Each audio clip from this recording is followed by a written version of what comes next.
Hi guys, so basically this is my second week video on my spiritual journey, and I just wanted to update you guys on what happened this last week, which was my second week. So I continued fasting until 12 p.m. every day. I stopped eating every day at 7 p.m. I am trying to drink mostly water. I started this week to drink herbal teas. So I got a lemon, ginger, turmeric tea, and it's really good. I feel like it's helping me like be less bloated, and that's great. Um, I do have one thing though that really bothered me this week, and that's anxiety. I feel like this week my anxiety has really been trying to take over me. And you know what? I truly believe that it's my ego trying to stop me from having this spiritual awakening that I'm having. And I'm just fighting it, I try to breathe and calm myself down every day, but it just really sucks. I know I'm stronger than it, so I know I will get through it. But yeah, sometimes our ego really comes and makes us feel certain ways and wants us to stop to be better, but we have to fight it and truly pursue what we want. So this week was good besides the anxiety. Monday I came back with my best friend from Arizona. We had a great time over there. I still did yoga and tried to keep everything going even though I was out of town. So Thursday, I decided to go on a hike, and it was beautiful. It was one of the most peaceful hikes I have been on. I went by myself, and I was just walking, and almost towards the end of the hike, I stopped.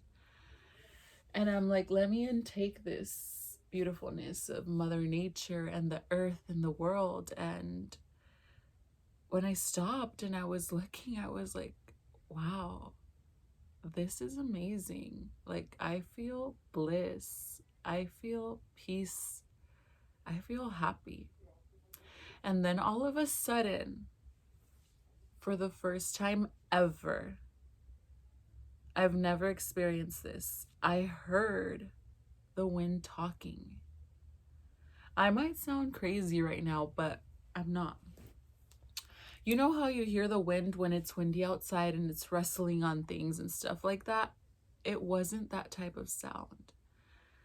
It was quiet, but it was the wind, and it was the most beautiful sound that I have ever heard up until this point. And I even recorded it, and I'm like, this is amazing. And when I went back to look at it, it wasn't it. It wasn't that same sound that I heard. It was one of the most softest, beautiful sounds that the wind could ever make. And I was just like, wow. Like, everything that I'm doing is really working. And I know it's working because I see these signs and I see this happening to me, I'm really going through what I would say is a spiritual awakening, and I feel like my soul is really calling out for it, and it has been calling out for it the past years. I just didn't know how to initiate it. And I'm so glad that I'm starting to. I want to do so many things that can help me reach that level of spiritualness that I'm trying to get to. The next thing on my agenda is going to be a sound bath. I would love to schedule for one. I'm looking into who to go with. But I hope I can schedule with somebody this week, because starting next week, I'm going to begin my new semester for school, and it's going to be hectic and busy. 5 classes, working full-time. Stress, but we'll go through it like we go through everything else, right? But yeah, that was one of the best things that happened to me this week. The first week of my spiritual awakening, I mentioned what happened to me, and it was weird, and I don't know, but like it all makes sense, you know, it all links up. But I really encourage all of you, you know, if you feel like your soul is calling out for help, for healing, you know, to be awakened, don't ignore it. Read books, go out in nature, go out to hike, you know, start eating better, drink water, do yoga, meditate, daily affirmations, journaling. It all helps. It really does. And once you start doing it for a week and you keep doing it, you will feel a difference, because I have. I need to work on waking up earlier every day. I would love to wake up at 5 a.m. every day and go to sleep earlier, but it's really hard for me because I have so much stuff to do and I'm not really a morning person, but that's also the next thing on my agenda.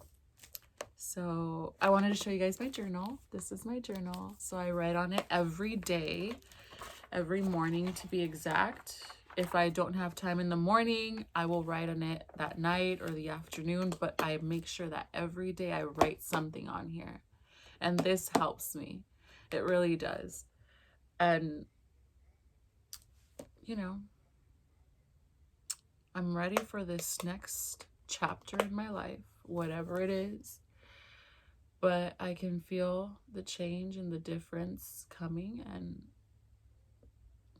we'll see what happens next.